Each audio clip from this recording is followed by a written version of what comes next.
This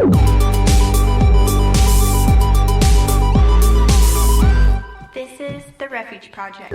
This is the Refuge Project. James and I don't know who was supposed to give the tagline, but this is the safest place in the world to have meaningful and, I don't know about respectful, morally ambiguous conversations. You're taking liberty with the with the intro there.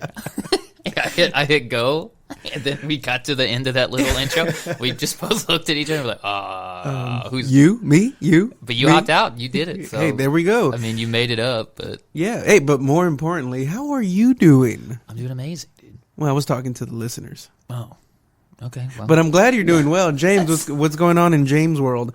You know what? I saw a article that was posted on Eucalyption's band site, but it was only you that was featured, and I'm like, oh, yeah. It was like up and coming rising star, amazing bearded gentleman, James Nissen. What is that about, and why was it only you? Where is our Ben? Ben's at the plant. He's at the job. He's I don't know. They hit me up. We have done interviews with them before. It's this company called Voyage, and it's like an online magazine company. Is that the one y'all did that Sessions concert a while back ago? No, that's a different thing. Which, by the way, we're going to do another one. That was the Long River Sessions, I think is what you're referring to, where we played a few things live. Yeah, that was a different one. And we are supposed to do another one with them, but that's not till like November. I think we're scheduled to do that. So then it'll probably come out a couple months after that. So it'll be a while on that one. But we are going to do another one of those, which will be cool because we should have finished up some new songs by then. It should be good timing. No, those people that did that last interview was Voyage, and then they have like Voyage Houston, and they have Voyage like all these other cities, and then they have like spin-off online mags of them, which I think was this one. I can't remember what it's called, but yeah, I can't remember the name of it. So anyway, we've done stuff with them before. So they just reached out to you again and said, "Hey, we need some content. Are you available?" Yeah, exactly. So we've done a couple of them before, like Eucalyption has. I think I did one with them, like just me. I don't know. Anyway, yeah, they hit us up a while back, or they hit me up. So how does that make you feel? Well, it depends, because with them, it's not really a big deal. It looks nice or whatever, I guess, but it's not a big deal. They send you, they hit you up, they ask if you're interested. You say, sure, let's do it. And then they send you an access code to access this setup questionnaire thing. And so you just go through, and it'll give you like a few questions to pick from. Yeah. And then you pick it, and then you answer it. And then it'll give you another one, and you pick it, and you answer it. And so then they basically just post your replies to these free. So it's not like you're sitting down with somebody and they were taking notes. And yeah, so it's not as fun as like an actual thing. That's kind of lame. That's what I'm saying. Yeah. And then they just they post it, and then basically their business model is they hit up whatever people that have an Instagram or whatever. They say, hey, we'd love to do an interview, and then they send them these generic questions. They let those people answer them, and then those people post like, "Hey, just did this interview." So what is their hopes that they're gonna hit it big with somebody one day? Well, I think that helps them get like followers and traffic on their things, which makes sense. And then they always hit you up afterwards because they don't. It's like it's a free thing. They don't like charge you anything. But then they'll be like, "Hey, we just posted your interview. By the way, if you want a full printout of your interview, so like a poster looking thing, you can do that. And we have a partner company that does that, and you can do this. And then ideally, you'll pay to have like a printout of your interview that looks cool, framed or something, if you're into that, which I am not into that at all. So, I mean, me knowing you are... would you categorize yourself as a private person? I think you play a lot of things close to the chest, right? I am. Yes, but I also I don't have trouble telling you personal things that most people asked, wouldn't. Yeah, you just won't offer it. Well, sometimes people will say stuff, and I was like, "Hey, man, it's not really your business," so I won't. But it depends. Like if it's something, maybe it's about my wife. I know she would she's very private. She would be more, if I answered this question that somebody asked me, that would bother her. So I'll say, hey, no thanks. Yeah. But if it's me, like, I don't have a problem telling you I got hair all over my body. I'm a hairy guy. I like to, I could say like weird stuff and it doesn't bother me. Oh, you said weird stuff. And, so, but I don't usually just go around saying, hey, interview me, everybody. Yeah, no, I'm definitely a private person, but I'm also not like ashamed of stuff. Yeah, so yeah, I'll yeah, say kind of whatever. But, yeah, no, I just, I don't know the whole concept, and I guess we feed into it too. But the whole interview culture is just it's kind of fun. If it's an actual person, it's more fun. Like I've gone on, like me and Ben have gone on other podcasts here and there. We'll probably do some more at some point, and that's fun. If the person's cool, yeah, you can usually the few times we've done it, you can usually tell where the person will start off. Because we don't know the person. It's just like somebody we saw on Instagram or something, and we hit them up. And so they'll start off kind of reserved and like professional, like they're we're going to ask these people these questions or whatever. Yeah. But once you can kind of get them to relax and just be normal people, we usually can get there at some point in the interview. And then it's fun because then you're just talking with some. So how do you have a stage persona? Or would you say that who you are at home is who you are on stage? Is I'm the same guy everywhere, but my my energy level changes. So if I'm tired or something, I'll be much more reserved. If I'm feeling alert and awake, I'll be much more outgoing. Yeah. But I'm still the same guy all the time. So, I've noticed that. I've noticed this. In fact, I think I was telling you something about this the other day. Or maybe not, I don't know. But I have, so at work, in the customer service world, you have everybody's got like a customer service voice and this kind of certain persona. And it's not necessarily how you would talk all the time. Yeah. But the best people in that world are genuine in their customer service persona. But it's still not 100% how you would talk to just your friends. Right. But it is genuinely how you feel. You really do want to help the people. You really do want to fix the situation or whatever. Do you ever notice that whenever a man talks to another man, they put a little more, some of them do, bass in their voice or whatever. Then they talk to a girl, female, whatever, and then it's like, oh yes. Just a little softer. Dude, it's funny listening to people's customer service voice because everybody has one. Like I said, it's fun to like if you get a new person, you're training them or something to like hear them. So what's your customer service voice? Mine's pretty close to my normal one because I'm just good at. I've done it for forever. I know how to. The whole trick is you're trying to be genuine and be real. So the closer you can get to just your normal personality, the better. But you want to do that while still holding a certain level of professionalism. Hey guys, what's your favorite color? Yeah, Buddy the Elf, what's your favorite color?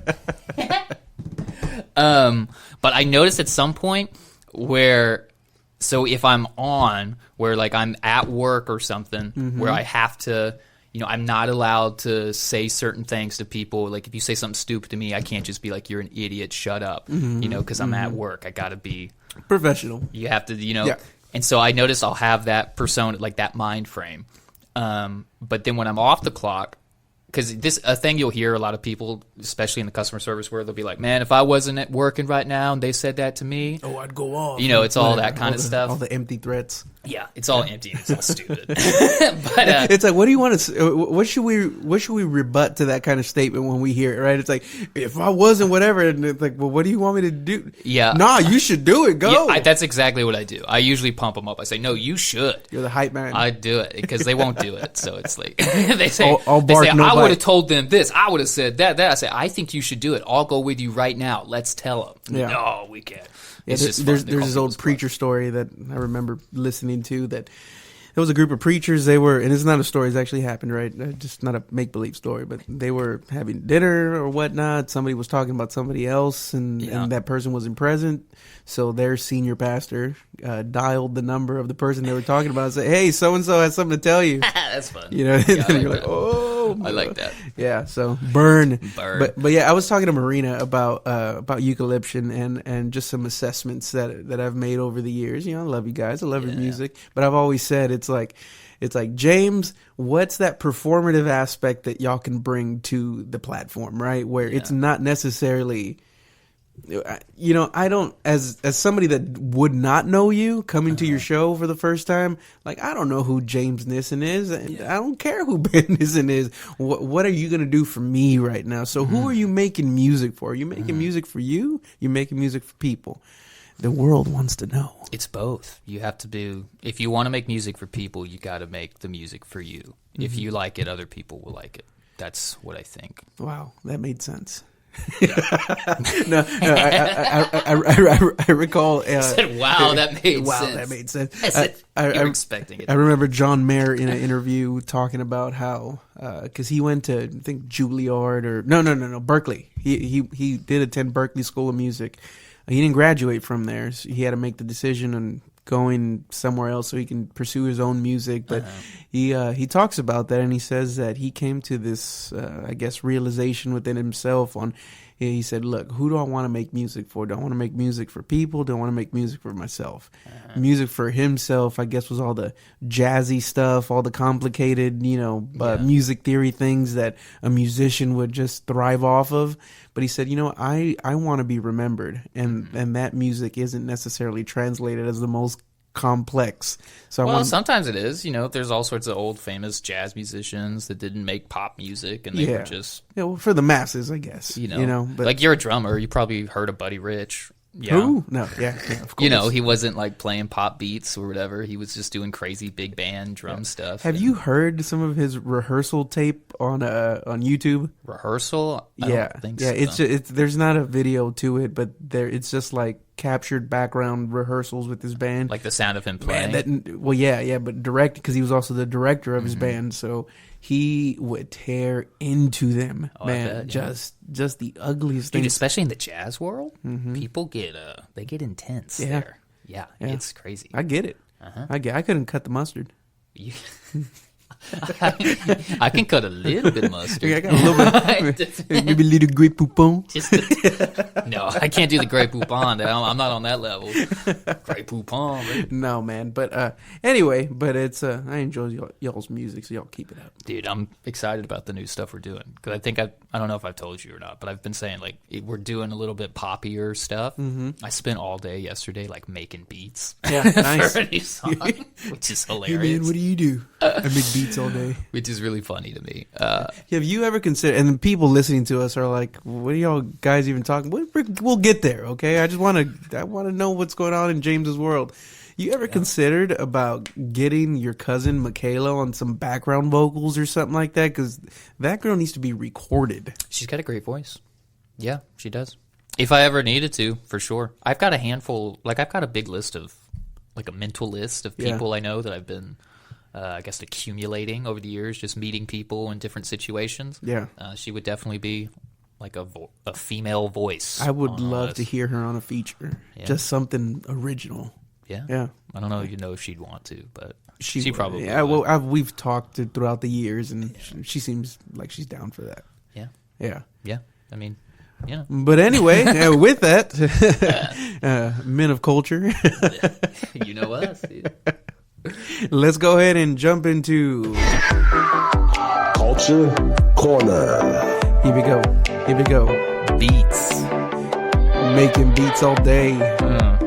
Okay. You only get one-liners with me and not good ones. James. You like that guy on Night at the Museum that never finishes his sentences? That's you. I don't remember that movie well enough. All I remember is the Easter Island head. It was like gum for dum dum or something, or dum dum for whatever. No, Ricky Gervais is a character, and he's like the manager or something. He's like, if you did that, then... And that's like his whole thing, because he never finished anything. Anyway, all right, so here's my story. Medieval nun faked her own death to escape convent and pursue carnal lust. Wow. Yeah. Where? And the... medieval nun? St. Clement's Nunnery in York. Nunneries. Yeah, man, nunneries. How you feel about nuns? I always think of the Flying Nun. You remember, just kind of whatever. Yeah, and then actually, I think my earliest recollection of nuns is two things. One is that old cartoon Madeline. I don't know if you remember that. I never watched it, but it was like a little orphan kid or something like that, and the nuns always floated everywhere when they walk. It was a cartoon, but so that always scared me to death. Right, just floating nuns. Yeah, floating nuns would be a problem. Yeah, and then the second one is Sister Act. Yeah, Sister Act 1 and 2, specifically 2. Back in the Habit, the Habit. Y'all get? Yeah, I was like, what? It's what they wear on their head is called a habit. Yeah, back in the. Yeah. Anyway, so. All right, well, here's the story. What's the story, man? Whoopee! So her name is Joan of Leeds. Joan of Leeds created a makeshift dummy to throw Archbishop Melton off her track. She then fled to a town 30 miles away and was never seen again. So that's like the overview of it. So basically, there is Joan of Leeds. Yes. She commits to being a nun. Yes. Changes her mind. Okay. Does it mention her age? It doesn't say her exact age in here. She would have been youngish. Okay. So probably either late teens, early 20s. Okay. Actually, let me start by saying this. Let's see. So the reason this story came up is because these people, it says archivist at the University of York, recently uncovered Joan's fascinating backstory while translating and digitizing 16 registers of York's archbishops used to document current events between 1304 and 1305. Sorry, I misread all of that. Basically, these people are digitizing all these old records.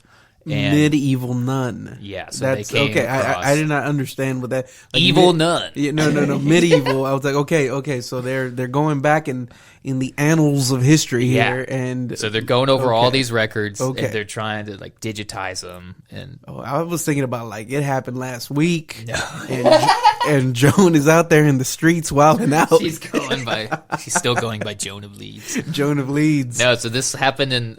It said between 1304 and 1305, so in the 1300s. So anyway, so her story is, Oh my goodness.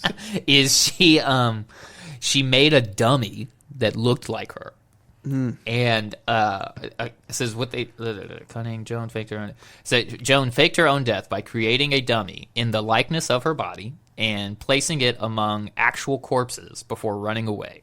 So there was these other corpses that they were supposed to bury. It doesn't really say why there was just these corpses laying around that they were supposed to get rid of, but there was. Yes. And so she makes a dummy that looks like her, puts it in there to make it look like, oh, Joan's dead. Her dead body. And she somehow placed the idea that she was sick around people. And then she had that... going into the dining hall. Yeah. I don't know, Bishop. I'm not feeling so good. Wow. Be on the lookout for my body.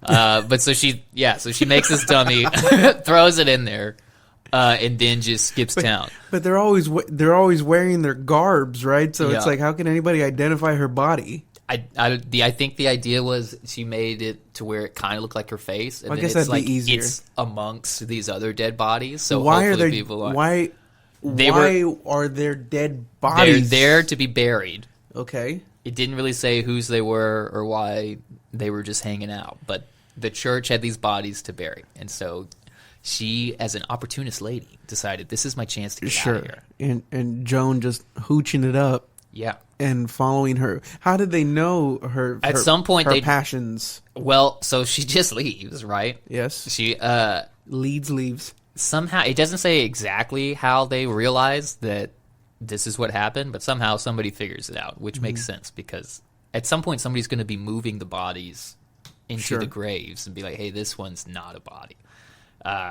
Anyway, they find out, and so. The bishop, let's see, it says, she now wanders at large to the notorious peril of her soul and to the scandal of all her order. And so basically the records are him being like, yo, we got to go find Joan. She's running away. And they like sent some people to go find her. They never found her. The records never indicate of like what happened to her. Basically, she ran away and got out of there. And so they just ascribed that she was out there and she's for the streets now? Yeah. And they, well, what's funny is that she ran away 30 miles away and was never seen from again, which is hilarious to me because back then you could basically, that's like run into League City or something. Yeah. And new life. Yeah. That's all you got to do, the other side of town. And then nobody ever find you. Wow. So I don't know if she lived happily ever after with her lover or what, but she did it. She got out of there. So she broke her They sent vows some people, to the Lord. That was it. Yeah, and there's a bunch of quotes from him being like, let's see, a note from the Reddit explained, impudently cast aside the proprietary religion and the modesty of her sex by faking her death in a cunning, nefarious manner, which had her simulate a bodily illness, where she pretended to be dead before placing her makeshift lookalike in a sacred place amongst real dead members of her religious order. Yeah, that's what she did, man. Man, what's going on in the nunnery, man? Yeah, dude. Turned her back on decency and the good of religion. Seduced by indecency, she involved herself irreverently and perverted her path of life arrogantly to the way of carnal lust and away from poverty and obedience, wrote Melton. Why? So that was her archbishop he's writing. He's very, you can just hear him. He is ticked off. He sounds salty because he was probably trying to run away with her. I think he just felt stupid because she got him. She was like under his watch. Why hasn't Netflix picked this up yet? That's a show. I don't know. That's a good show. Yeah, that is a good show. She met a guy and said, "You know what? I can't be a nun anymore. Yeah, we need to go 30 miles away." She met the Duke of Leeds. Leeds. That was her. Anyway, that's the story I found today. So there it is. Joan of Leeds. She's running away. She ran away. She did it. 1305, baby. Joan, where are you? Well, I think she's dead now. I think she really is. I don't think she's still out there. Hey, she's a master of avoiding death. So here's the thing, though. She made this nun commitment and then went back on it. Is that a no commitment? That's no. Is it no? What is it? How do you? She made a commitment to the Lord. Yes, her vows. And I'm gonna be a nun, and then she said, "Actually, I'm not going to do that." Yeah, well, in Scripture, when it talks about nuns in the nunnery, because that is in there, but it always references that let it be an older woman, preferably somebody she that's was definitely younger, widowed. Right, so they will flee from those youthful passions. Yeah, so that makes way more sense. That makes a lot more sense. And most of the nuns, I feel like they get them while they're young. Yeah, to commit, and that whole vow of celibacy that the Roman Catholic Church just kind of celebrates, and that's it's wild. That's in part why there's the nuns and the priests. Yeah, and everybody. Yeah, that's why they're always like, why is there all these sexual sin headlines from the Roman Catholic Church? It's like, well, whenever your religion tells them that they can't enjoy what God has given in the right, bounds of holy matrimony, but God totally has allowed for that to happen amongst the priests, right? Yeah. That's why people wild out. You tell them you can't have it, of course you're gonna have it. Well, Joan went and got it. Oh, she left. She went 30 miles, and then she got it. And that's hers. Archbishop Melton. Man, and that just goes to show you, right? We always bring you updates of the latest scandals and talks. Yeah, that's the latest scandal going on right now. Is that in 1305, Joan of Leeds ran away.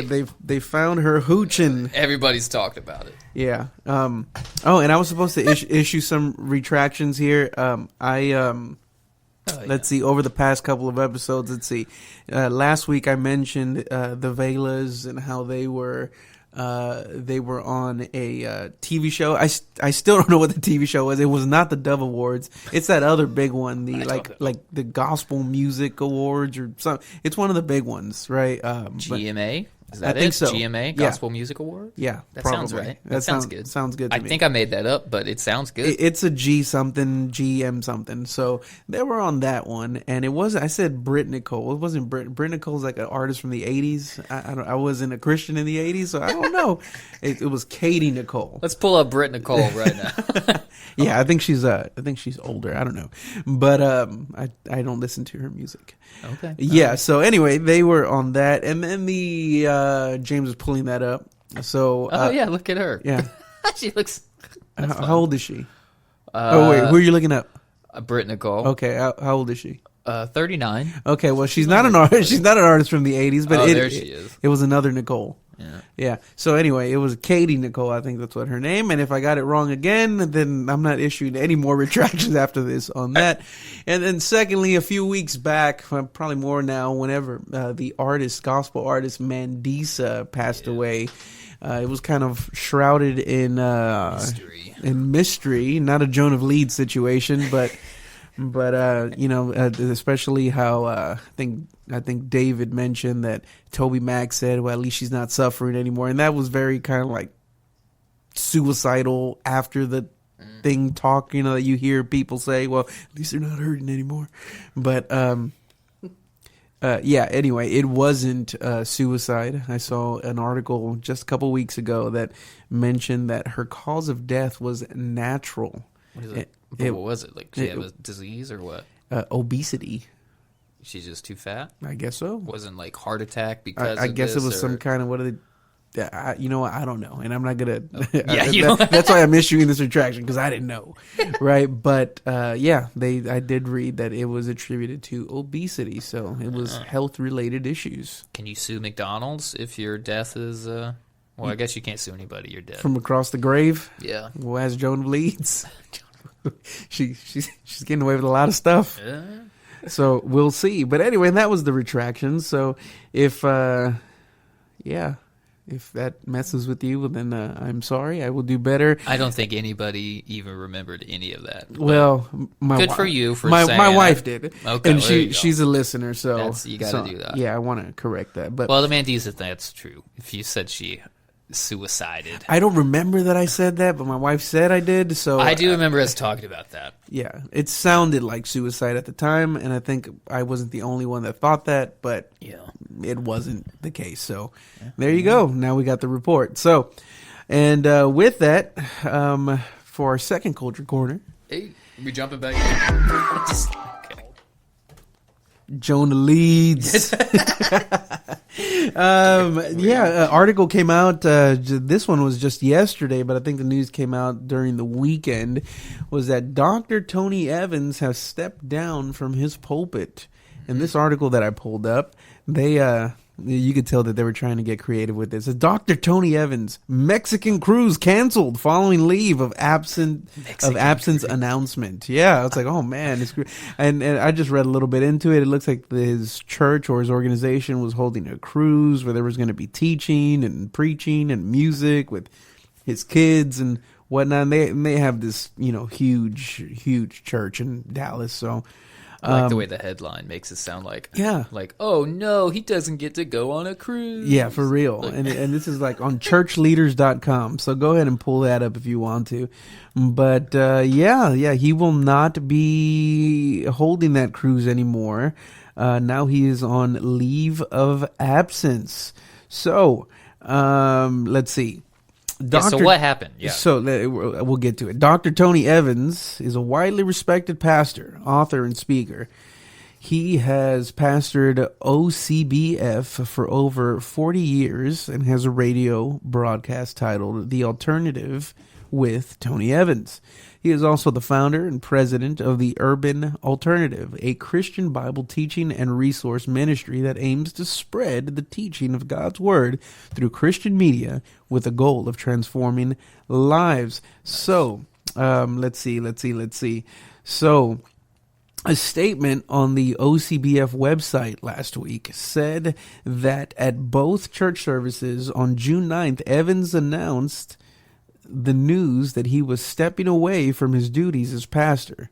He says this difficult decision was made after tremendous prayer and multiple meetings with Dr. Evans and the church elders. In his own statement, Evans referred to his failure to live up to God's standard and said, I have shared this with my wife, my children, and our church elders, and they have lovingly placed their arms of grace around me. While I have committed no crime, I did not use righteous judgment in my actions. The pastor said he is submitting to a healing and restoration process established by the elders, and this will afford me a needed time of spiritual recovery and healing. So it didn't mention what he did, and we don't know what he did. I was talking about, yeah, I know, it's very annoying because, you know, it's, and people say, well, he's a man, he's a pastor, and he should have some anonymity, but yeah, he's a global name, right? And when you're on that kind of platform, that bears the responsibility now of people knowing your business, because you put your business out there, especially as a moral leader to people, right? That's why I think people get so invested in these public figures, like, because then you get the other side too, and people say, well, leave them alone, they're just human as well. Let he who's without sin cast the first stone. It's like, no, but these guys and girls are moral leaders telling other people how to live their life, making the bold claim, and follow me as I follow Christ. And whenever they do have a moral misstep, a moral failure, I think it's the obligation of, and this is my opinion, but it is their obligation to inform the people that they are correcting, and most of the time in love. You know, there's, if you've ever heard a sermon from Dr. Tony Evans, you've ever heard a teaching, he's fantastic when it comes to these things, but he's not God. He is a man just like everybody else, but that's not an excuse for sin. But you say he's just like taking a break, or restoration, healing, and restoration. So, my wife was telling me that his wife, his first, I guess it was his first wife, she died of cancer, I believe, and I don't want to issue other retractions. So, but she killed herself. But no, she was Joan of Leeds. No, just hold it no, together. but that she passed away from health complications a couple years back. So he got remarried. His wife is younger, but not significantly younger, I guess. I think he's in his 70s and his wife is in her 50s, but, you know. Yeah, it's fine. Yeah, it's okay. It's fine. And I don't know if it has anything to do with that. They were very just kind of mysterious in this. I'm sure more details will come out. But with a figure like that in the Christian community, and somebody so highly respected, him and his whole family, I mean, that's a whole dynasty that they have. His daughter, evangelist, his son, incredible worship leader. He was on The Voice a couple years back. Oh, wow. Yeah, and Anthony Evans. Did we ever hear what happened with the guy, the pastor whose wife died? No, I haven't had any updates on that. No, I haven't looked, but I'm talking about the one where the guy's wife dies and he just like announces it at the end of the service, and then afterwards everybody's like, actually, there's a bunch of sketchy details here. This looks really weird. Why is he doing this and that? Did the police get involved in that? As far as like, I think there was some investigating him and stuff. Maybe FBI or something. I don't know, because it was just weird. It's too bad how long all those things take, because like it'll take years before you really get to the bottom of it. Dude, I just watched this thing where where did you watch it? On Netflix. Okay. It was called, what was it called? Tell Them You Love Me, I think is what it was called. And it's about this. Is that the dancing people? No, although I did see that one. You can skip it. That was dumb. Stupid. I saw it whenever I was in Florida, which made my Florida trip even worse. That whole thing, it was like, what was it, like 4 or 5 episodes? They could have done one episode, and it wasn't even. They could have done a 15-minute snippet. And it was basically like, well, the story's not over. So yeah, it was like, why did you even? Is he a cult? Is he not a cult? He's like, why did you even do this? Is he an extortioner? What? Yeah. Anyway, I watched this one. Tell Them You Love Me. It's this this professor. She's a college professor. She teaches some kind of what do you call it? Like it's a class about people with disabilities and handicaps, and she talks about, I don't know what she's actually It's like one of those teaching. sensitivity type things. It's not necessarily sensitivity, but it's some kind of informative thing about people with disabilities.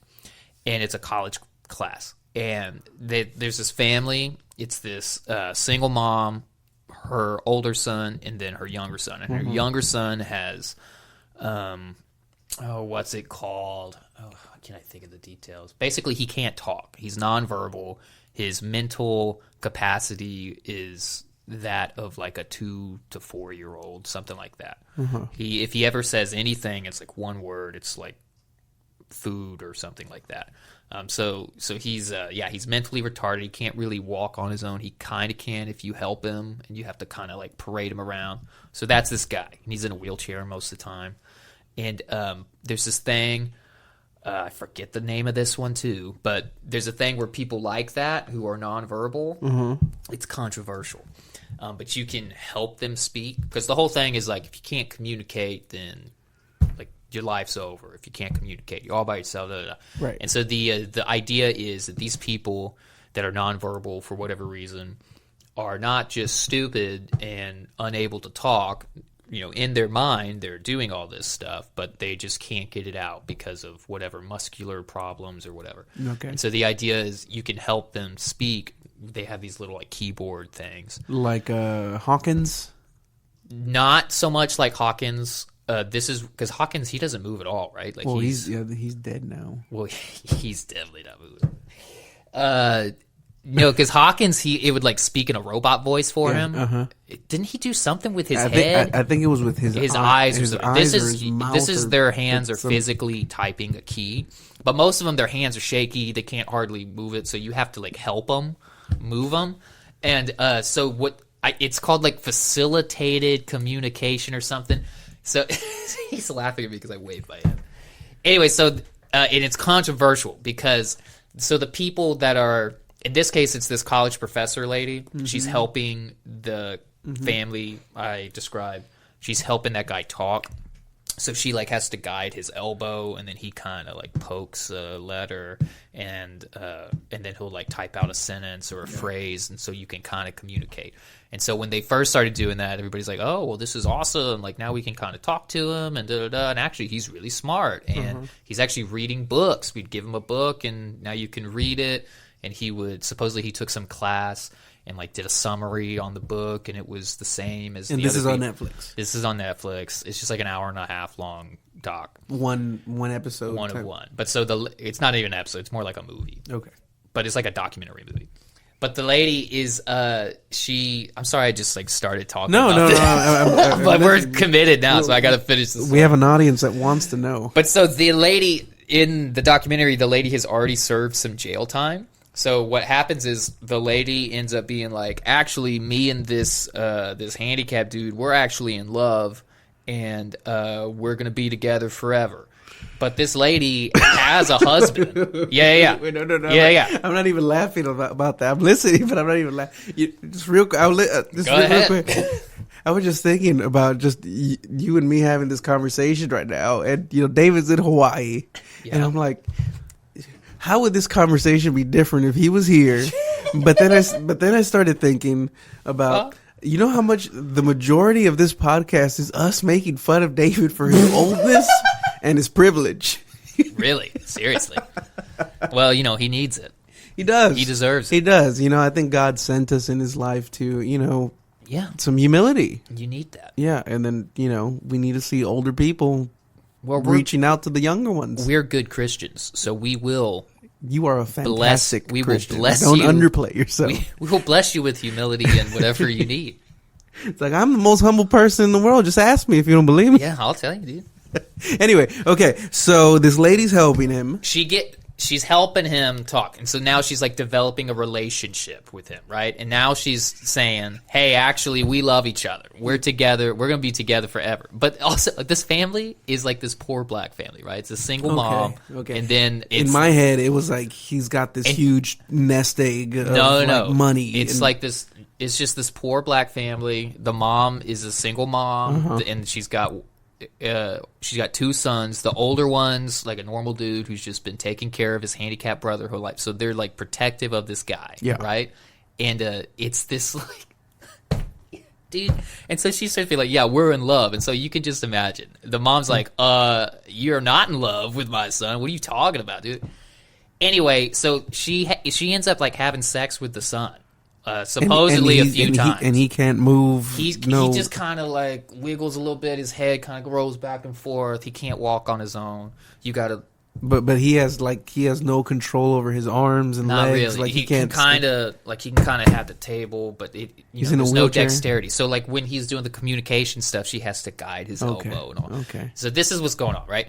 But it's also at the same time it's showing these other interviews of these people. They're like experts in all these different fields, And they're like, talking, he's and they're crying- like, he's crying out for help. well, no, they're like, yeah, that whole I forget what it's technically called, but the facilitated communication, whatever they call it, where you help the person talk.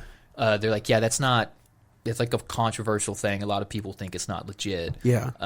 I could see it. There's some people who are like, no, it's the best thing. You've like opened up a new world for these people, and then there's other people who are like, no, this isn't real. Yeah, it's completely open to manipulation. Well, so there's been studies where they do, like they'll show a picture to the handicapped person, and then they'll show a different picture to the person that's helping them facilitate their communication.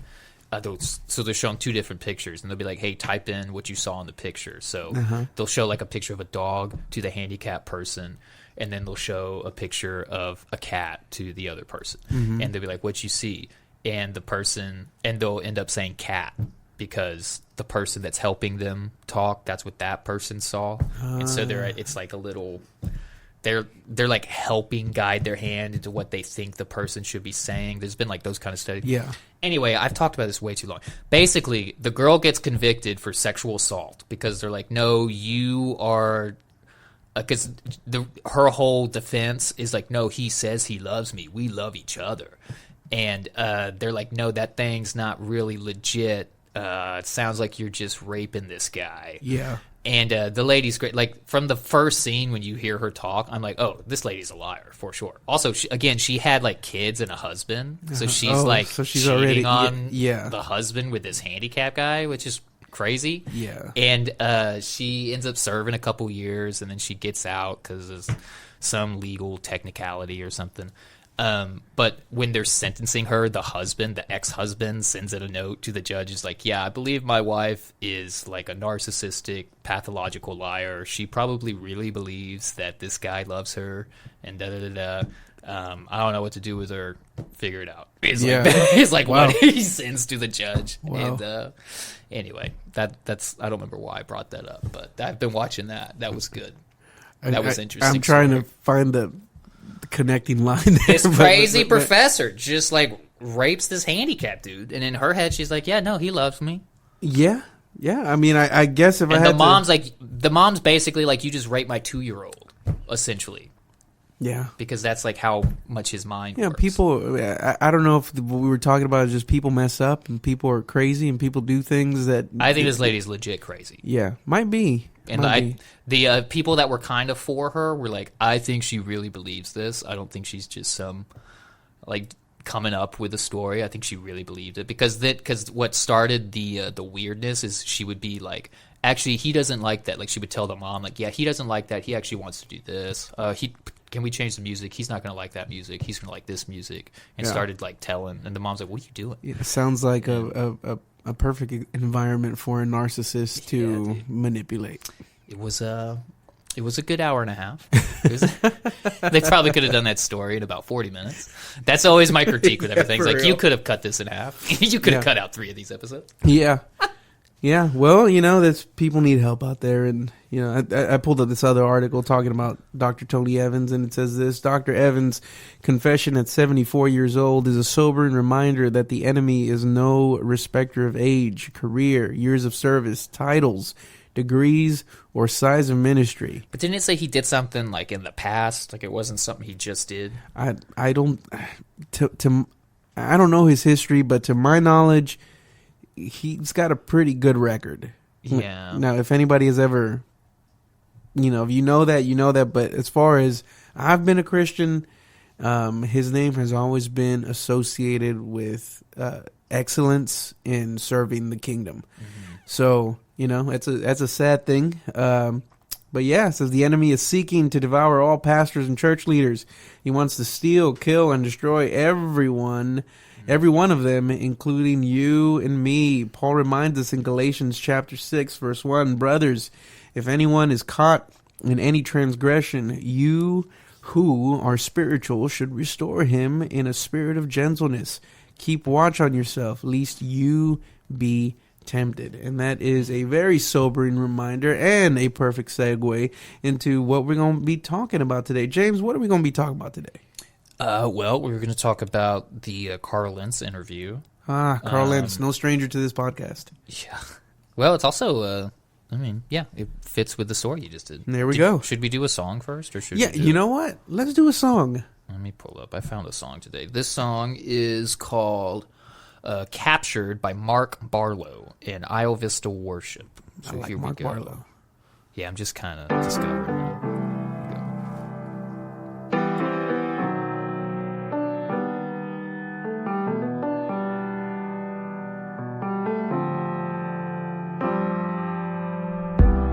He makes my questions grow too large, and I feel that I run far.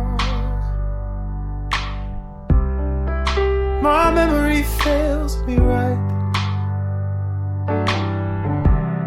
I get enslaved to my own mind.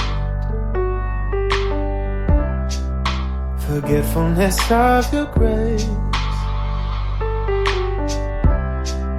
drags me around for miles until I see the corner of your smile. Oh, you were good to me before I knew your name. Your grace freed me from a selfish pain. I was lost and I felt the need for you.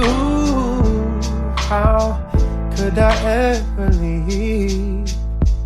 'Cause you've captured my heart in ways I didn't know I could be captured. Oh, you've captured my heart in ways I didn't know I could be captured.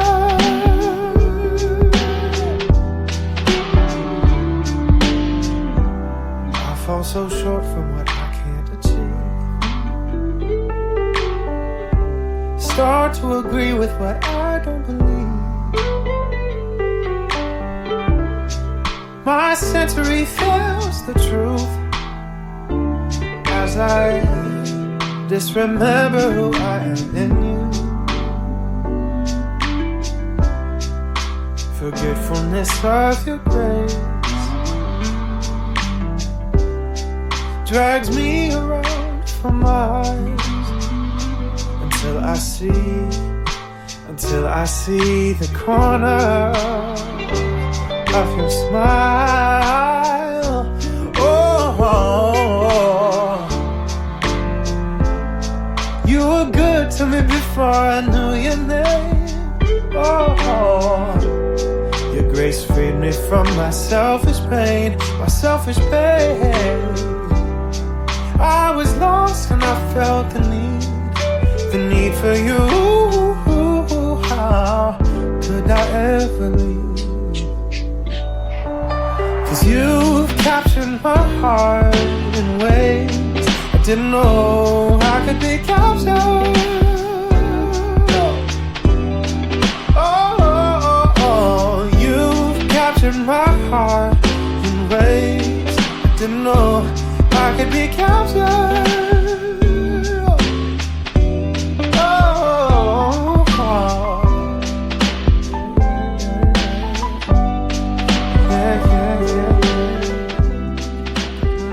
Mark Barlow and Isle Vista Worship.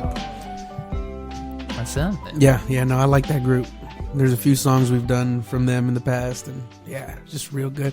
I love that it's just a breakaway from the traditional CCM music. You know, this is jazzy R&B style, real gospel chord progressions, and I don't know if it matters or not, but I mean, you know, he's a white guy singing traditionally in a gospel fashion. I mean, it's cool. He sounds to me like a Tom Misch. You know about Tom Misch? Mm-mm. Well, they sound similar. So Tom Misch is like a UK guy, so he's got a bit of an accent. Okay. Anyway, he doesn't do Christian music, but he does like that jazzy soul-y kind of a thing. Lots of like clean jazz guitar chords. Yeah. Just a little bit of reverb, compression pedal. Oh, yeah. Yeah, that's it. Yeah. He sounds like that to me. But yeah, anyway, Mark Barlow. I got to listen to a little more of him. I've been listening to a lot more Christian music lately. Why is that? What brought that about? I just found stuff that I liked. You know, I would listen. I was never like, I don't want to listen to Christian music. It was just like all the Christian music that was presented to me, I was not into.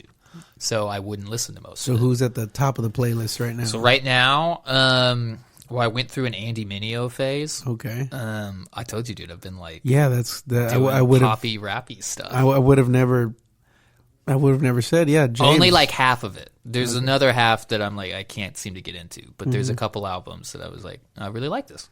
I've been listening to a lot of Forrest Frank. We played some Forrest Frank the other day. And then I found out, I heard a couple songs that I thought was good. And then I was like, well, let's go see what else he has out. And then I realized he's got like an insane amount of stuff out. He's got like 2 or 3 albums that is just like Forrest Frank albums that came out in the last like couple years.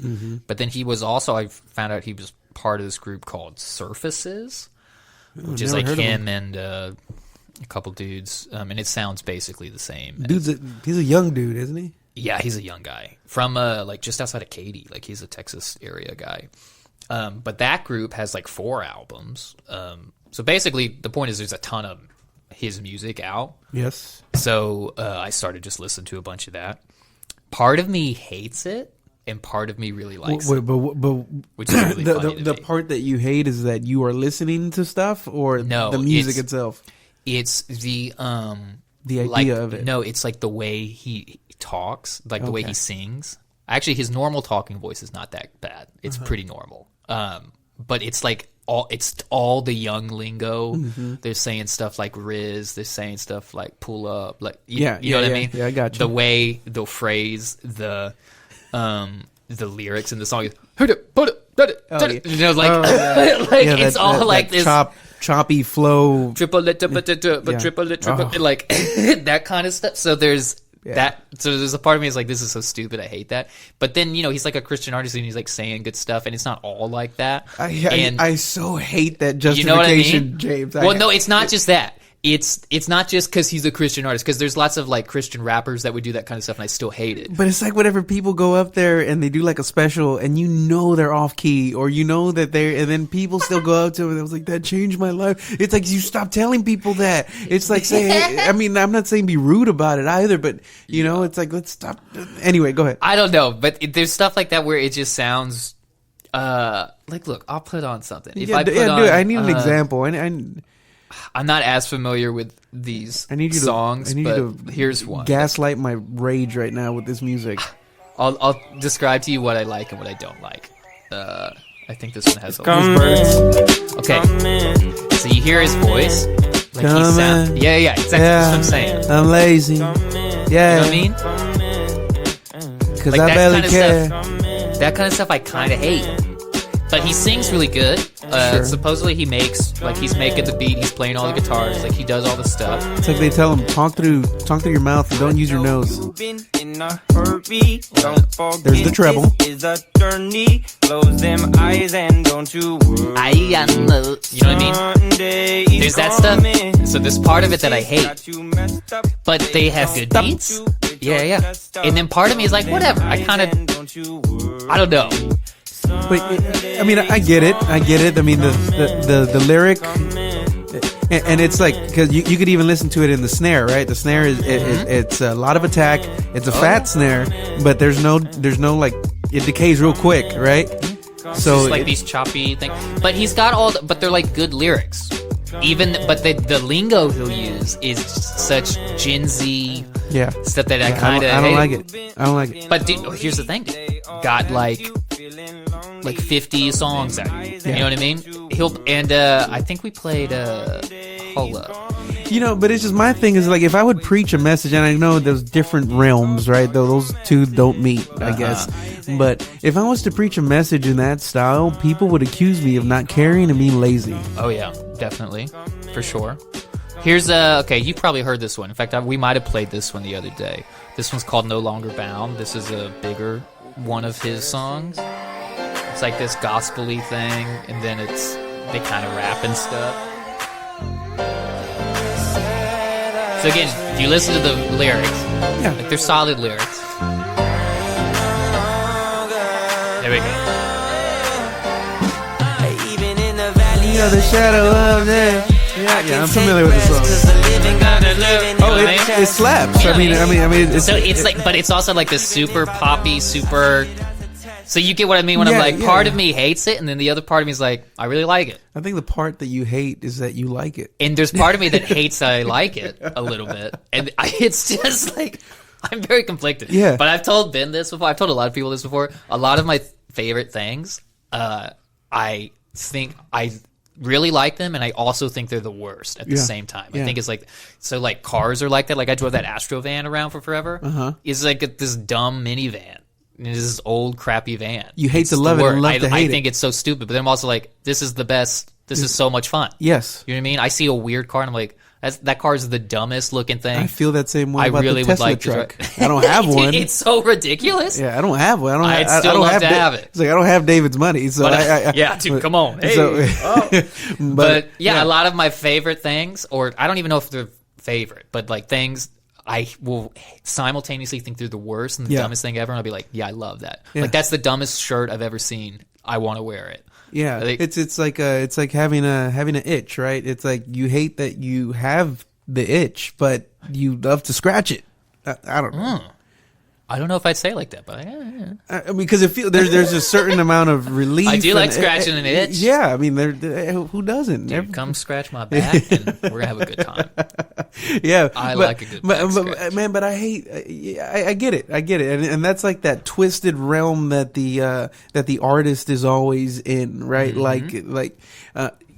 I think an artist in whatever category that you're in, you have to get to a point to where you hate your art in a certain way because you're not satisfied with it. I mean, you have to like, okay, everything that anybody, whether it's you releasing a song or Tara making, you know, some ceramic something, it's like you get to this place where like I'm not going to touch it anymore because this is like I'm satisfied to a level to where I'm just done looking at this or messing with this, where it's done for the sake of it being done because I know I can add 15,000 things to this or go back to the drawing board. Mm-hmm. But at some point you got to get something out. So there's this constant tension back and forth between how you love it and how you hate it, and you are your own biggest critic. Yeah. So yeah. Well, then the other reason I'm giving him, I don't know, not the benefit of the doubt, but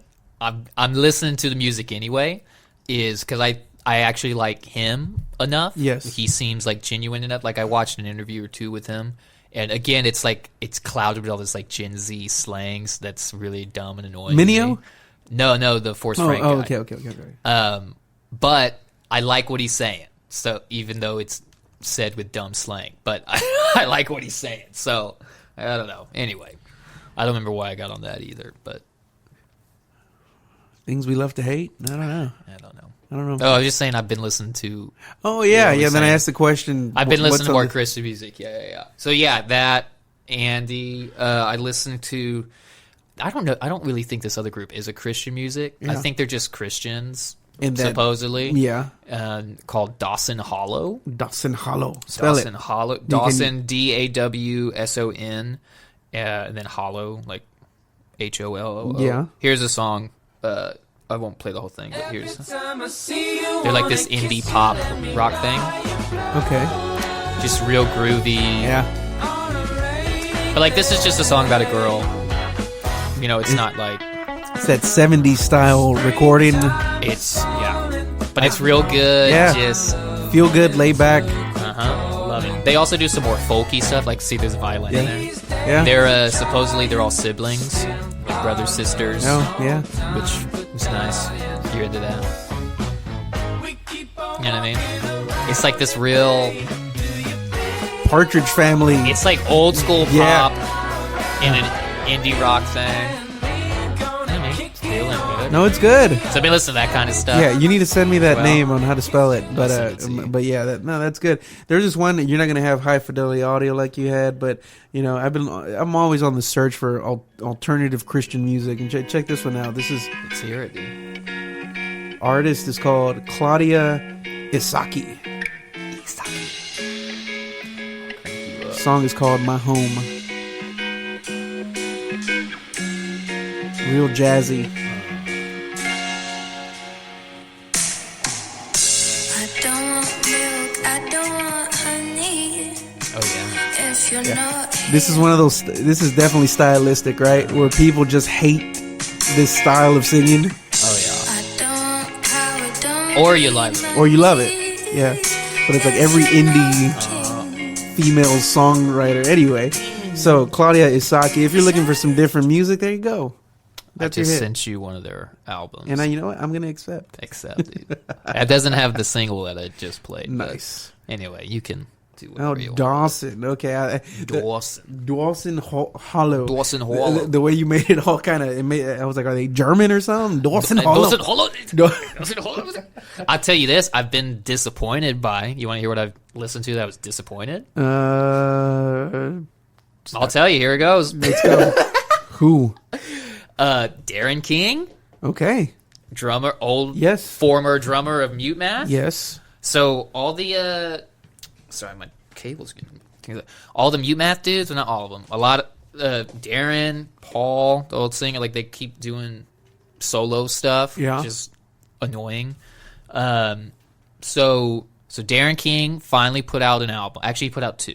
One of them I'm cool with, the other one not so much. So he finally put out this solo thing by DK the drummer, is what he Yes. goes by now. And he put out this thing called Lockers Volume 1.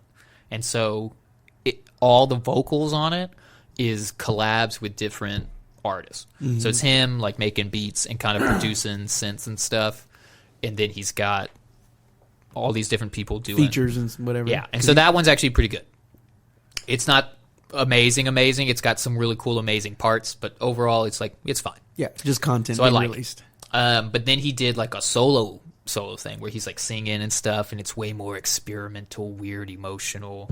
Not that good. Don't Yeah. like it. Yeah. Not into it. So I was very disappointed by that. Paul Meany, the old singer, he's been just producing all these big names. Like he produced the new 21 Pilots album, which I've been listening to that a little bit too. And his stuff is solid. Yeah. Supposedly he's going to put out a new, like a solo thing in the next couple months, supposedly. So I'm interested to see what's up with that.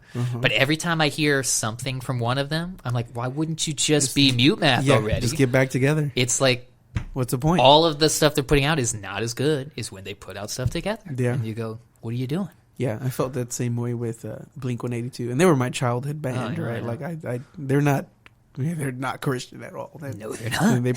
They probably love Satan. I don't know. They- But Well, no, isn't that the band where the one dude is like all into the aliens? Or is it? Yeah. What's his name? Yeah, I blank on his name. The guitar. Tom, Tom DeLonge. Yeah, he's Yeah. like. So I don't think he hates.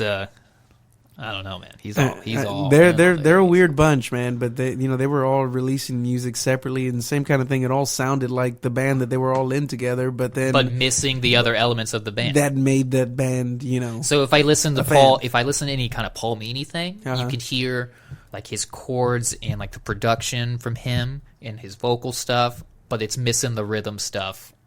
the from- raw. It's missing that because you don't have that drum style. Right. And then you hear Darren King solo stuff, and you hear some of the drum thing, but you're missing all the other stuff that the other band. Speaking of things that we don't like, I remember Darren King in an interview just kind of talking about his drum sound and whatever. His tom heads were the worst things I've ever seen. Yeah. And I hate me being a drummer as well. I hate the fact Yeah. on how good he is, and it's like he Yeah, doesn't he's even horrible. care Doesn't about care. That's right. about his kit, and it's like. And if you've ever seen him, where he's got the tape all over his head, and it's just all these things that, as a drummer, I'm trying to be as clean and as polished and it's tuned, and I tune my stuff to frequencies, and then he's like, "Nah, I'm just gonna let's just see how it goes." Well, his sounds more that dead punch. Yeah, just sound. But it's so good. Then you hear him play, and we were listening to some Mute Math. We took a small road trip this last weekend, and to Waco, and we were listening to some Mute Math and various other things. But I was making that assessment to my wife, who did not care. You know, she's a fan of Mute Math, but she's the one that actually turned me on to them.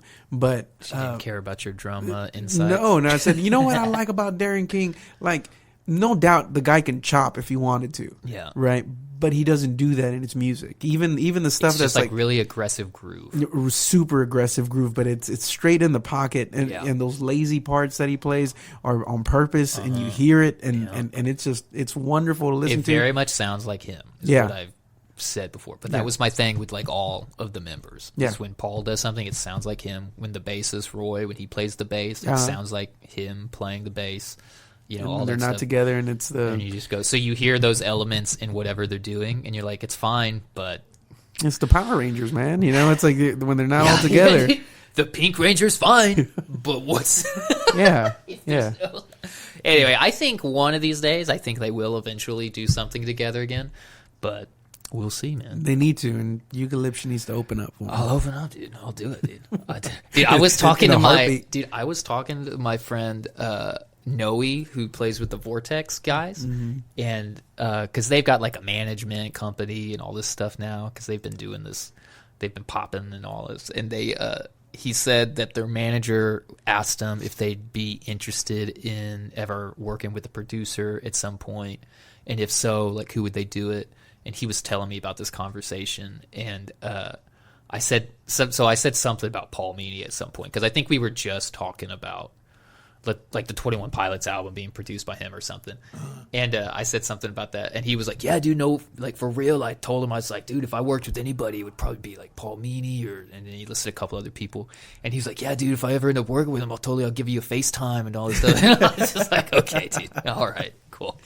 Sounds good. Thanks, bro. Show me your success, bro. I was like, I don't think that'll happen, but you know, all right, cool, man.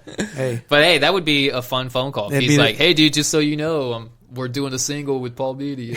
Hey, what would you do? You just freak out, and I would probably tell him about how I got a photo with him back in the day, or my sister took a photo with him after a show once. Took a photo of me with him after a show once, and the photo, like the brightness or something, was messed up, and so it was just like this black shadowy thing. You can't see anything. And hey man, why you dance so dumb? That's the first one.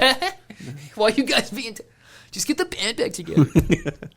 Can I play percussion? Anyway.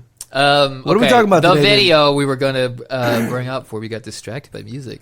So the Carl Lentz stuff, we had talked about it before when it was going down.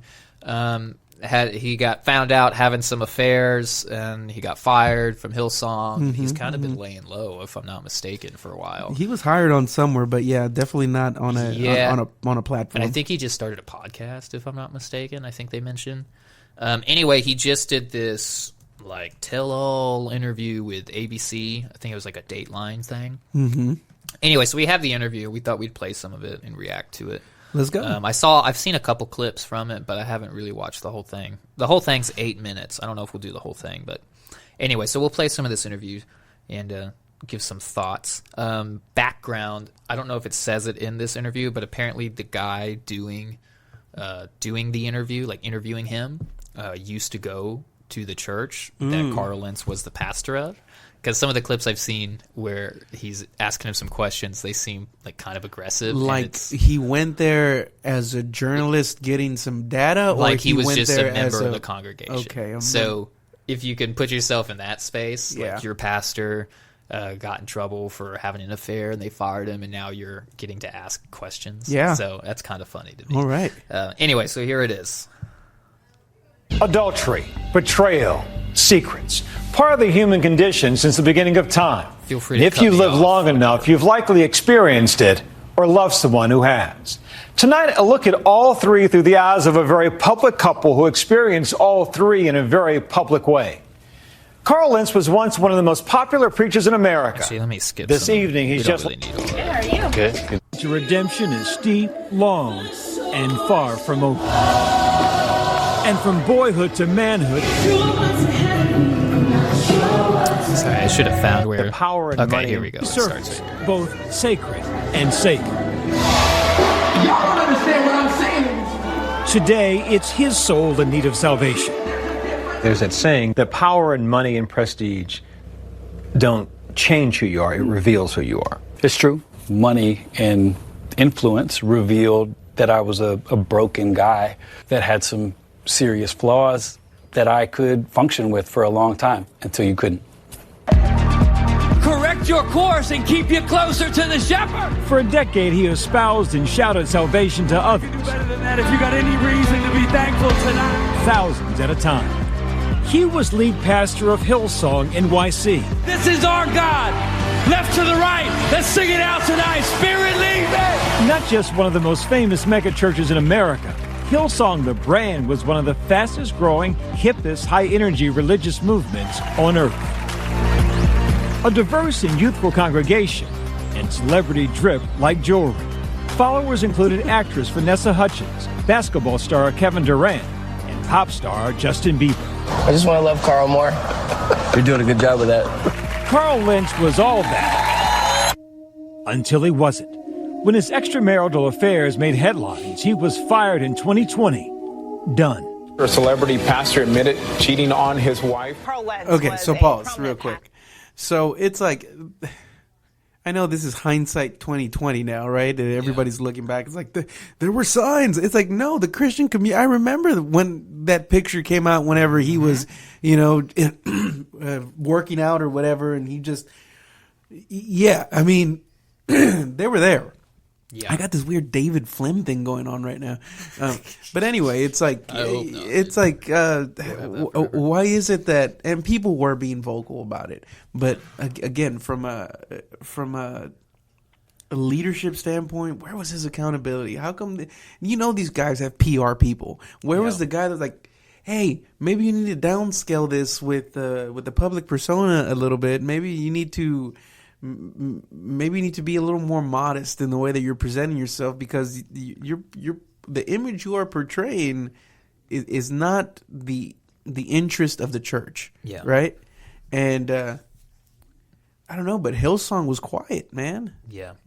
Well, I don't know if they knew about the. I don't think they knew about the affairs at the whole time. I think the only critiques people had was just being like, it seems like you're letting some ego go to your head, like those kind of critiques, Yeah.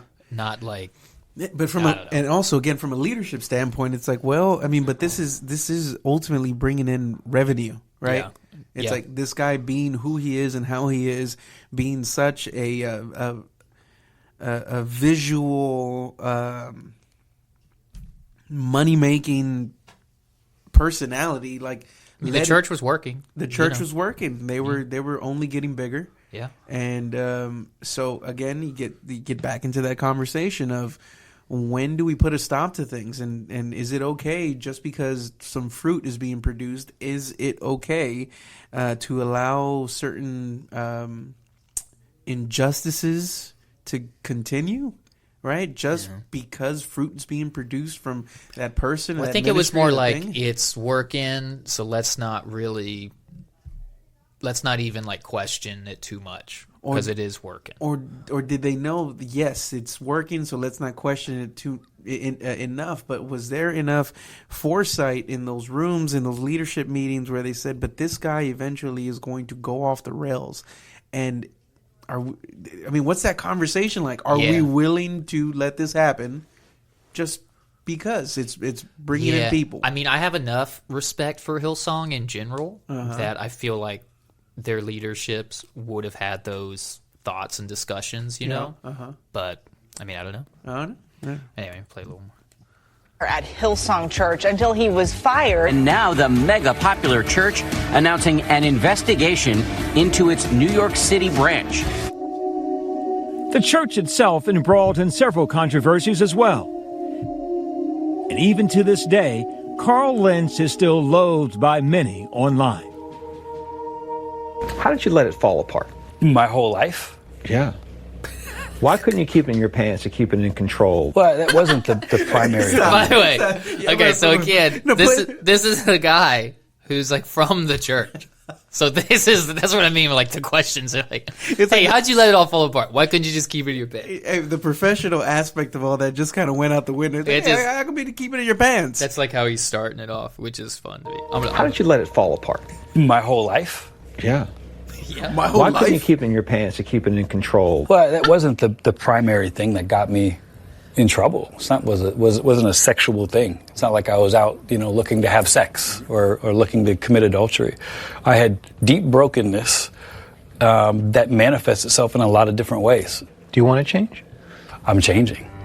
Pause that. Tonight, Carl Lentz. He said, "I have deep brokenness. That I wasn't out there looking for sex." What guy have you ever talked to that's out there and saying, "I'm looking to appease my brokenness tonight," or looking to commit adultery? Yeah. Like, what?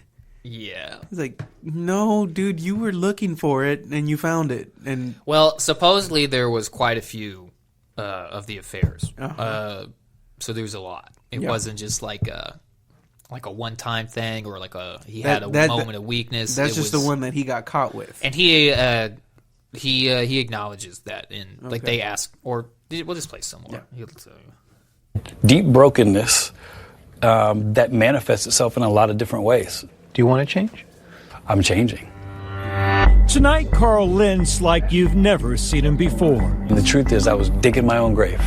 The depths of his demons. A recovering sex addict. I say recovering drug addict, recovering sex addict. Sure.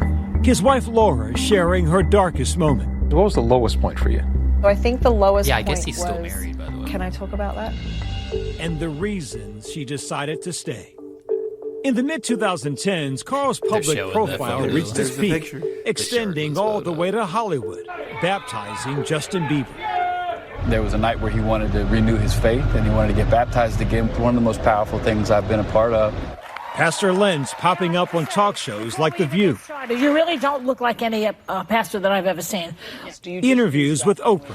I don't believe it's some ambiguous, like the wind blew, and you're like, oh, the Holy Spirit. I believe that there's like a... It's a thing. It's a power. It's a force. It's God moving in your life. Yeah. How did it hit you being known as a celebrity preacher? You just shrug your shoulders. I mean, it is what it is. You can't control what people call you. And you can't control it, but did you play into it? Did you kind of hype it up a little bit with the muscle shirts and the torn jeans and the tattoos and the Brooklyn haircuts? Okay, I feel like that's who I was. Is it normal? This guy woke up that morning and he chose war. Yeah, he chose violence that day. But you know what I mean? Like, he didn't say anything he doesn't say anything wrong. He's not like making a scene. Like, these are legit, reasonable questions to ask. That's the kind of stuff that they needed in the boardroom. Now, hopefully they had it. I wasn't in there, so I don't know. But that's the kind of stuff but you added to it. Yeah. Everybody saw it. And why didn't how come you didn't have the self-awareness to understand that this is what you were doing? Yeah, you what was were his out answer? There, He said, That's who I was.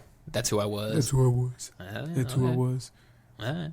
Stupid. You kind of hype it up a little bit with the muscle shirts and the torn jeans and the tattoos and the Brooklyn haircuts. I feel like that's just who I was. It's a normal, cool vibe when we get to just slow down. We celebrate many different religions freely. I've caught up with him many times over the past decade, both at his church and at his home. As a Christian living in New York, I sometimes attended Hillsong when Carl was pastor. I want to look back to the first interview you and I did in 2014. So take a look.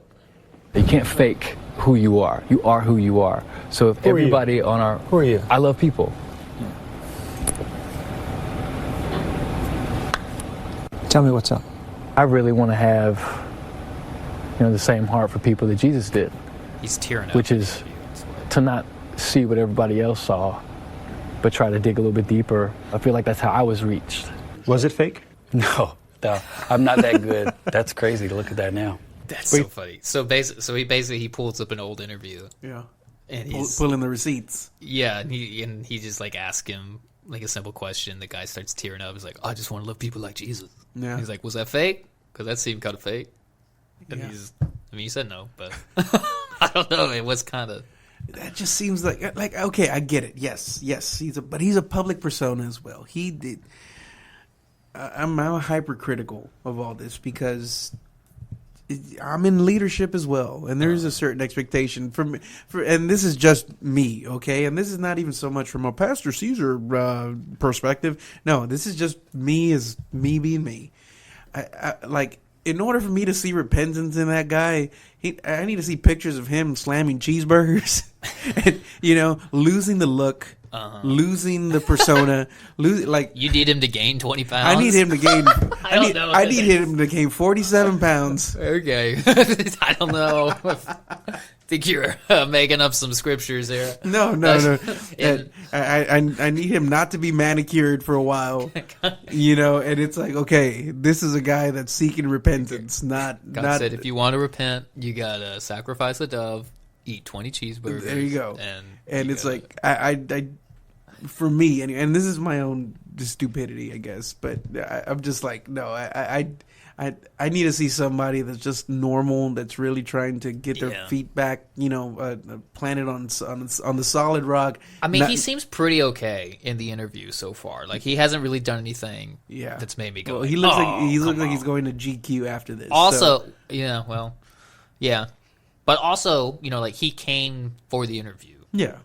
He decided, he was like, hey, I'll come answer these questions. I know it's going to be, so I'll give him those props. And the guy is asking those questions. He is asking those questions. And he's not like... It's like, what's wrong with you? How did you let it all fall apart? My whole life? Yeah. Your whole life. Anyway, it's good. There's a couple about minutes that guy now. Man. Was it fake? No, I'm not that good. That's crazy to look at that now. What do you think about that guy now? Man, I just was looking at myself going, I have no idea what's coming down that highway. I think I was scared even there. I think I see it in my eyes there, just probably overwhelmed. So what I hear you say is, at that time, your life maybe was already getting messy in private. Yeah, for sure. Behind closed doors, Carl Lentz was spiraling. Drugs? Yep. Alcohol? No, never had a drinking issue. I was prescribed a drug to help with ADHD that I used most of my adult life. And towards the end of my time in New York, I started to abuse it really badly. How many affairs were there? I'm definitely not going to get into numbers. I feel like it was more than one and more that I got, caught for. But Laura's been through too much. My kids have been through too much, and I don't feel like it helps anything. But it definitely was not an isolated incident. Are you a sex addict? I'm a guy that was involved in infidelity. I definitely have addiction issues almost across the board. Sex addiction is never about sex. It's about trauma, and it's about what trauma produces, and sometimes it manifests itself in a sexual situation. In November... How do you feel about that? I am biased. Okay, I am biased. I don't like Carl Lentz. Okay, and I'm not gonna just go. I'm not gonna shroud that and show this false humility. And why don't you like him? Because of all the stuff that the guy's pointing out. Well, no, not all. Even before all that, right? And that was just means, oh, you're just hating or this or what. It's like I just never found him genuine, and even in his responses right now, to me, you don't think they're genuine? I don't think it feels like somebody that has truly been caught. He's deflecting everything. Oh no, yeah, I did that, but the reason that I did that was because it was this trauma that I have on the inside. Why can't you just say I wanted it and I did it? Mm-hmm. Like okay, cut and dry. Let's go. Yeah. I wanted it because I wanted it. I did it. I hurt people. I was wrong. Interview over. Yeah. Right? And it's like, well, you're not taking accountability. No, but me trying to blame something else other than myself and understanding that I wanted what I wanted, so I went out there and got it, is a lot more genuine to me than all of this other, struggling sex addiction and this and that. You wanted the sin. You were a sinner in need of a savior. You left. Yeah. You did not want to walk that path anymore. And there is, for me anyway, there is just so much more praiseworthiness of just acknowledging I am a sinner, I am a dirty sinner in front of a holy God, and I need His help every day. But to deflect all the time, you're not being straight. To me, it doesn't seem like he's taking accountability. Yeah, and I know these things are curated. I know there's the clips or whatever. It's definitely like all edited. Yeah. But I just like, come on, man. Yep. I had an affair. I hurt people. I ruined my life. Well, I mean, he kind of is doing that. He's saying, I did infidelity. I'm guilty of that. There was more than what I got caught for. He is kind of claiming it. But that's the media trained part too. It's like, but there's always this little hint of, I'm not taking full accountability for it. Yeah, when he gets into the. He is saying what you're saying. Yeah. But he's also saying something a little extra that just leads me to say, like, come on, dude, you don't have to say that part. It's like whenever you get in an argument with your wife or something like that, right? And it's like, well, you're right, but you also do this. Yeah. It's like, why did you have to add the but? Mm-hmm. Why are you bringing in other things? Sure. It's like, just let it stand on its own merit. This is what it is. And instead of it's like the little kid that always has to have the last word. Yeah. It's like, I'm going to have the last word. And the kid goes, yeah, okay. Yeah. I mostly agree with you. The only part of me that's like kind of giving him a little more grace in it is I think the specific question he's answering is the guy says, are you a sex addict? Mm-hmm. And he doesn't want to say I'm a sex addict. Mm-hmm. So he's trying to be like, well, it's sex addiction. It's not really about sex. It's about trauma. I did this. There's part of me. Is it really though? I don't know. I think that doesn't sound true. It probably is true for somebody. It's like some people. I mean, most addictions come from some other thing. So I'll give him some of it, Yeah. And also a lot of people, some people are just hoes and they just hoe around because they're hoes. Jonah Leeds. I don't know about that. Well, the way that the bishop made it sound is she was out there. Yeah, he was mad.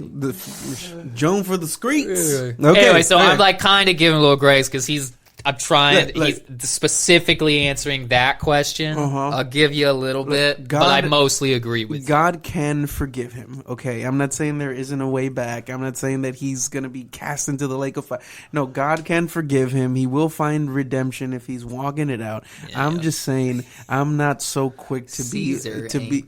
He's just saying if Caesar was God. Man, no, it's just I get in trouble. My mouth gets me in trouble all the time because whenever Kanye and his whole thing was coming out, I was always the guy that was like, look, I'm going to give him the benefit of the doubt, but I just don't believe he's going to do it. Dude, I was like mostly pro Kanye for a while.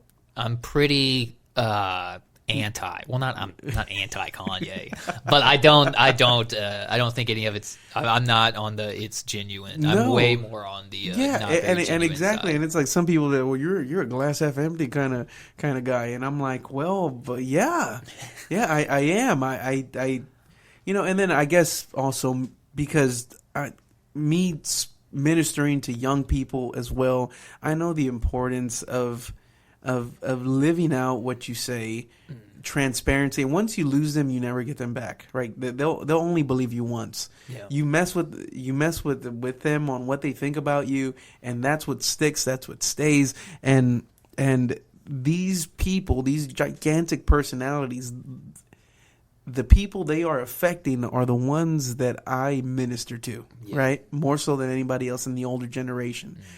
And now, their image of God gets chopped down a little bit. And I would hope that they would have a big enough image of God by the people that they're in the home with, that they exemplify what Jesus is, and the people that they come to church with and how they see them serve and love other people, that the image of God in their mind is so big and pure and grand. But whenever on a local level you're dealing with a personality like Carl Lentz from Hillsong, and then he fails, then you gotta not apologize for it, but it just makes it that much more difficult, so it maybe my unrighteous anger, your frustration, my frustration comes from a place of like, Now you got to deal with this. Yeah, and it's like, dude, you're hurting people, and you're still, what I'm hearing still isn't what's going to heal. Yeah. It isn't what's going to help. It's making excuses for the next clown to say, well, this came out from trauma. Mm-hmm. It's like, you just say that you wanted it. And what is that going to, it's not going to change what happened. But it's going to be more of a genuine person on the other side rather than a persona. But anyway. We got a little over a minute left, so we'll just finish it up. Let's do it. 2020, Hillsong informing staff and members they'd fired Carl after learning the extent of his indiscretions, citing several reasons including moral failures. Lynch writing online he was unfaithful in my marriage. When did Laura find out? How did she find out? 2 of my staff members came to get me to talk to me about what they wanted to talk to me about, which was we found some things and we want to ask you about it. I need to tell Laura. Drove over to the church office and sat there and told her the truth, which still wasn't the whole truth. And that was the day it started to kind of unravel. Do you remember what you said to her? I said, I've been unfaithful, and it's going to come out. And I'm sorry. The tears in that moment were the most painful thing in my memory. But nobody deserves that, So I'm forever sad about that. I'm struck by how when you said it to her, you gave her the sanitized description of it. Yeah. Well, when you are lying and you get caught, your first instinct is, how much do I need to tell to make this work? Oh, why did they end it right there? Well, anyway, that's the gist of the video. How much do I need to tell so I can make this work? Maybe there's like a part 2 on that. Well, that's exactly what he's still doing. How much do I need to say before I make this work? That's true. Yeah, no, I agree with you there. But so what do you do? What do you do? What do you do? Like I said, I think he has a podcast now, so I think he's doing whatever with that. What would you do? You get him off of any platform? They haven't given him, he's not like the pastor at Hillsong New York anymore. No, I don't even think he's associated with Hillsong whatsoever. Yeah. But so-and-so, I think it was, Todd, Mike Todd. The dreads guy? No. You think Todd White. That's the white guy with dreads. Yeah, no. The other one with, I don't even know what his church is called. I'm probably not going to know. Restoration Church. Something like that. I don't know. But that big, gigantic. He's the next. He is the thing right now, right? Anyway, I think he hired him. I remember we talked about somebody hiring him, but I don't remember what they hired him for. For PR or something. I don't know. I don't know. Some kind of creative something. Yeah. Maybe outreach pastor or something like that. But he, hey, that's if they want to take that chance, and if restoration's there, well then, yeah, I get it. It's an interesting world. These people that make all their money and make their living through church stuff. Like you see a lot of church musicians that are like that, where they play guitar or whatever, so they just play guitar at a bunch of different churches, helping lead worship wherever, and that's how they earn all their money. Yeah, and so their relationship with the church and God gets this weird mixed up with that's how I make money thing. Mm-hmm. And he's kind of in that world too, where his is a little different because he was a pastor. It's like obviously the pastor, if he's going to be spending all his time there, you need to be able to pay him so that he can do that. But his is a little different because he's like this public figure pastor thing. Yeah.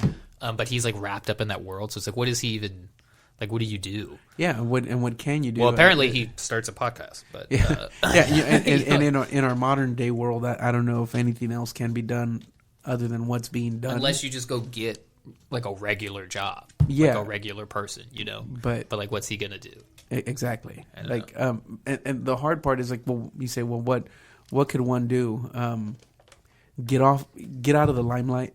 Get out of any spotlight that anybody tries to shine on you. Yeah. And just go and live your life the best you can while God is restoring you.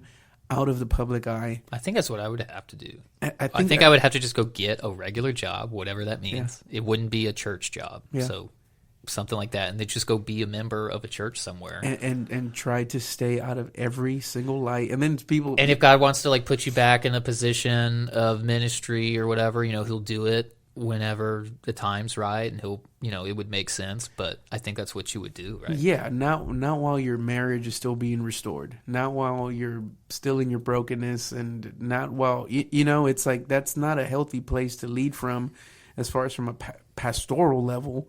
Not saying people like that don't have a place in the kingdom. They do. There's many people out there that we know, that we love, and maybe us ourselves, right? That we come from places that are less than desirable, that have a lot of shame, but there are also certain prohibitions that God has on the leadership, and if they commit these things, God puts it in His Word because God is wise, and He understands how people think. Mm-hmm. That if you want to be effective for Him, you have to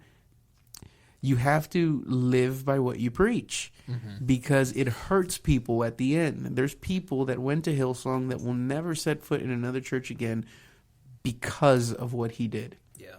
And while everybody's like, you know, Caesar, you need to let up on Carl Lentz, you need to let up on Jeremy Foster, you need to let up on all these other names that are out there. Yeah. It's like, I understand that they have a Christian heart, and people that are my friends, people that are my confidants, and I get it. You know, they'll tell me, you're a little too harsh on this.